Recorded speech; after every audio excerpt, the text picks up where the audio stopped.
Hey guys, I wanted to give you an update on the Mountaincycle that I converted. This bike was converted about a year back to electric. I have a couple of videos posted that you can watch of me describing the bike overall, but I just wanted to give you an update on it. A couple of the obvious changes. One would be the street tires. I built it initially for light trail riding, single track, and that type of thing, and worked well for that. That was part of the reason I built the bike to be so very light. However, I found that this bike makes a great commuter and just an overall sort of urban assault bike.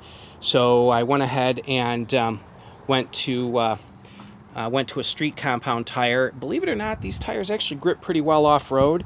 So they're almost a hybrid tire, really. The tread really doesn't slip in off-road conditions. Slips a little bit in the grass, but not bad. So that was one change. Another change that's probably a little bit obvious is the new battery pack. You can see how wide the frame is here. The original battery pack was 16 amp hours, and it fit almost perfectly within the width of the frame rail. But that 16 amp hours wasn't quite enough.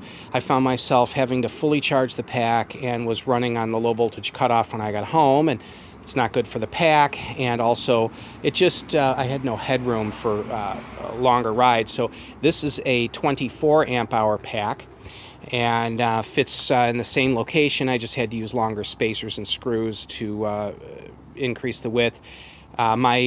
In case you're wondering, my legs clear it just fine. I mean, it looks a little bit wide, but it's really not bad. So anyway, next change was the motor. If you remember when I made the initial video, I had mentioned that I started with an Astroflight 3220, and then I had gone down to a 3210 motor, and I had mentioned I was going to go back up to a 3220. Well, that's what I've done here. You can see the motor is the difference in the model number. A 3210 is 1 inch shorter. That last number, 10, stands for 1 inch. 20 stands for 2-inch lamination stack within the motor.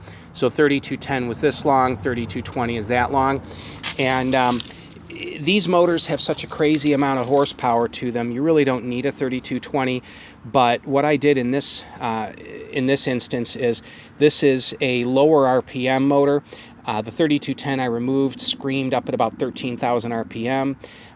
This motor runs at like 7,000, 7,500 RPM. So it's crazy torquey and powerful, but since the RPM is lower, that dampens some of that torque. So with the 3210 motor, the ratio between the motor and the jack shaft was 7:1. In this case, I went to 4:1, and what that effectively does is it gives me pretty much the same top speed.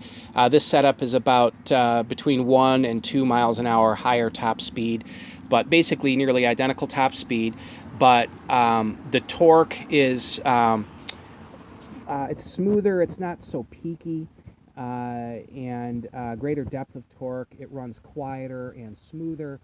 13,000 RPM was it really whistled while I was riding, which sounded pretty cool, but admittedly, when I was running full throttle for an extended period of time, the high RPM was, it wasn't a calming sound, it was more of a hyper sound. With this setup, the RPM that this motor will be running, that 7,000 or so, the sound is more mellow and a little bit smoother running. So the efficiency is about the same. Even though the motor is bigger, it's running slower, so it's the efficiency is just about identical. Also, the large pulley on the jack shaft is smaller, and that makes for better clearance and easier to put a skid plate around it. So I'll be posting more update videos as I have them.